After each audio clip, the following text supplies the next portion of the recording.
સમાચારોને તો ગરવા ગિરનારની અતિ પવિત્ર અને પાવનકારી લીલી પરિક્રમા વિધિવત રીતે પૂર્ણ થશે, પરંતુ મોટાભાગના ભાવિકો આજે એક દિવસ પૂર્વ જ પરિક્રમા પૂર્ણ કરતા નજરે ચડ્યા હતા। 36 કિલોમીટરની લીલી પરિક્રમાના અંત પડાવ એવા બોરદેવી પર મોટાભાગના ભાવિકો પહોંચી ગયા હતા। વાત કરીએ ખાસ અહીં પ્રકૃતિની ખોડેથી પસાર થતા ભાવિકોએ પોતાના અનુભવ જણાવ્યો છે।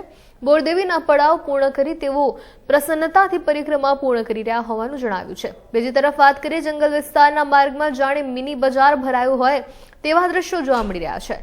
વિવિધ અવનવી વસ્તુઓનું અહીં વેચાણ થતું જોવા મળે છે। હેન્ડીક્રાફ્ટની વસ્તુઓ હોય કે પછી જે કહી શકાય ફ્રૂટ જેવી વસ્તુઓ છે તેનું પણ અહીં ખાસ વેચાણ થઈ રહ્યું છે। ઉપરાંત ભગવાનની વિવિધ છબીનું પણ અહીં વેચાણ થઈ રહ્યું છે। પ્લાસ્ટિક મુક્તિ લીલી પરિક્રમામાં આયોજન કરાયેલા તેમાં મહદઅંશે સફળતા મળી છે।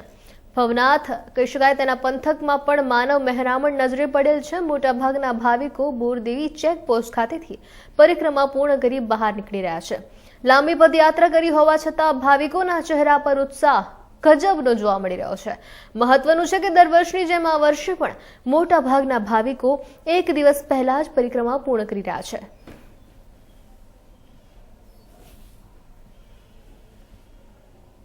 અને ભક્તિનો ત્રિવેણી સંગમ એટલે ગિરનારની લીલી પરિક્રમા।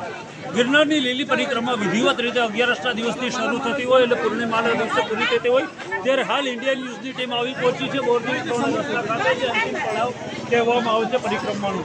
અહીંયાથી લોકો જે છે તે ભવનાથ ખાતે જતા હોય છે। ભવનાથ અહીંયાથી માત્ર 7 કિલોમીટરની દૂરી પર આવેલું છે અને ત્યારે આ 36 કિલોમીટર લાંબી પરિક્રમા કરી લોકો પુણ્યનું બાતું બાંધતા હોય છે। હાલ દ્રશ્યોમાં જોઈ શકાય છે લોકો જે છે તે હવે બોરદેવી દર્શન કરી અને ભવનાથ તરફ જઈ રહ્યા છે અને ધીમે ધીમે આવતીકાલે સાંજ સુધીમાં આ પરિક્રમા છે તે પૂર્ણ થશે। ભાવિક જોશી, इंडिया न्यूज़, जूनागढ़। जी, मैं उमा कुलकर्णी हूँ, पुणे से ही हूँ।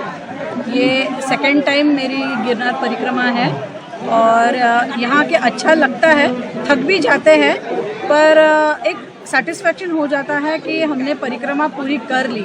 एक जो हमारा ध्यास रहता है कि हमें करना है, गिरनार करना है, तो फिर वो एक सेटिस्फेक्शन मिल जाता है।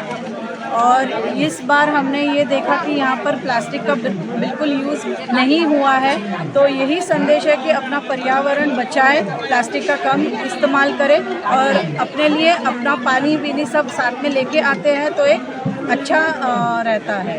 लोग खास कर 12 घंटे बराबर सवेरे 5:30 बजे चालू कर दिया, अभी शायद 5:30-6 बज चुके होंगे।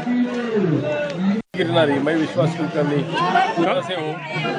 गिरनार में पढ़ेंगे परिक्रमा ये गिरनार पर्वत पार्वती माँ का भाई है और शिव पार्वती के विवाह में गिरनार नहीं जा पाए थे, तो शिव जी और पार्वती जब यहाँ आए तब सब देवगण यहाँ आके रुके थे, तो उनसे अनजाने में मिलाप हो जाता है। हम उनके दर्शन ले लेते, तो हम जब परिक्रमा करते तो भक्तगण सब भगवान का नाम लेते लेते चलते हैं।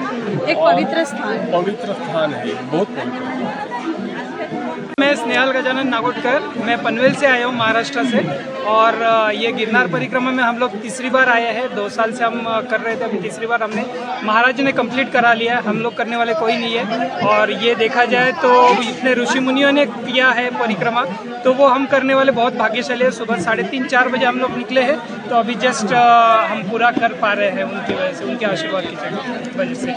जय गिरनारी। ये होना चाहिए, ये नेचुरल जगह है। नेचुरल जगह को नेचुरल जगह की तरह रखेंगे तो बहुत अच्छा रहेगा।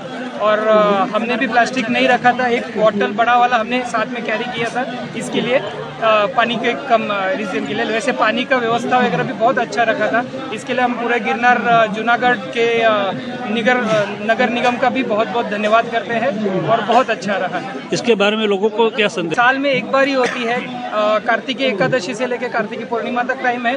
वो एक बार जिंदगी में एक बार तो मिनिमम करना ही चाहिए।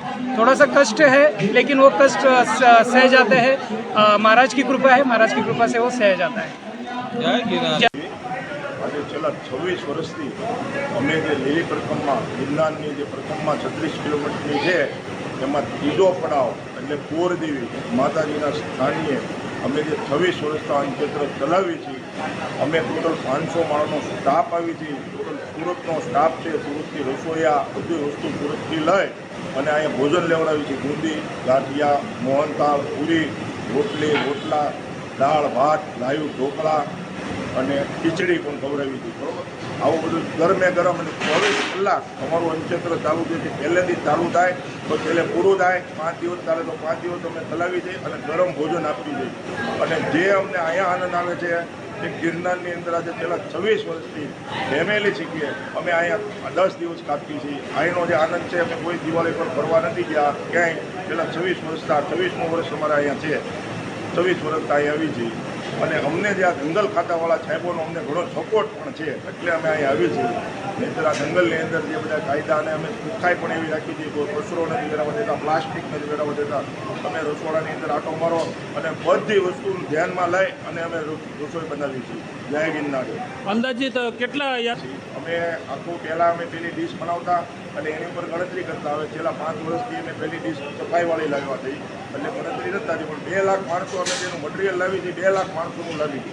300 તેલના ડબ્બા લાવી છે, 125 મણ ભાત લાવી છે, ઘઉંનો લોટ 150 મણ લાવી છે, બેસન લાવી છે 150 મણ. ટોટલ બધું મટીરિયલ થાય અને અમને જે અંદાજ છે તો 2 લાખ માણસો પ્રસાદ લઈએ છીએ. 5000 કિલો રીંગણા લાવી છે, 5000 કિલો બટેકા લાવી છે, અલગ અલગ બધું સબ્જી 3 દિવસની રોટી એક આઈસર આવે છે અને જમાડીએ છીએ. તો બધું ગરમે ગરમ કરેલી વસ્તુ નથી ખવડાવતા. કેવો આનંદ આવે છે? અમને જે 10 મજૂર જે સુરતથી મજૂર લાવી દઈએ ને એ પ્રમાણે અમે એને સ્પેશિયલ એક કચરો વેરાવાનો દે એ રીતે અમે સફાઈ કરીએ છીએ. લોકોને આ બાબતે શું સંદેશ આપશો તમે? લોકોને અમે જે કંઈ યાત્રાળુઓને કહીએ કે ભાઈ તમે આ કચરો નહીં વેરો, કે જ્યાં ત્યાં ફેંકો નહીં. માવાના કાગળ છે, પ્લાસ્ટિક છે, અમે તો જો બહુ પ્લાસ્ટિકમાં ધ્યાન રાખીએ. તમે રાઉન્ડ મારો ત્યાં તમને પ્લાસ્ટિક પર યાત્રાળુ હોય જે ભીરું હોય એ વસ્તુ અલગ. પછી અમારા સંયંત્ર લોકો છે ગામ છે અમારો 500 માણસનો, એમાંથી કચરો નથી લેવાનો. અને હજી અમે જાઉં તો આખું મેદાન સાફ કરી અને પછી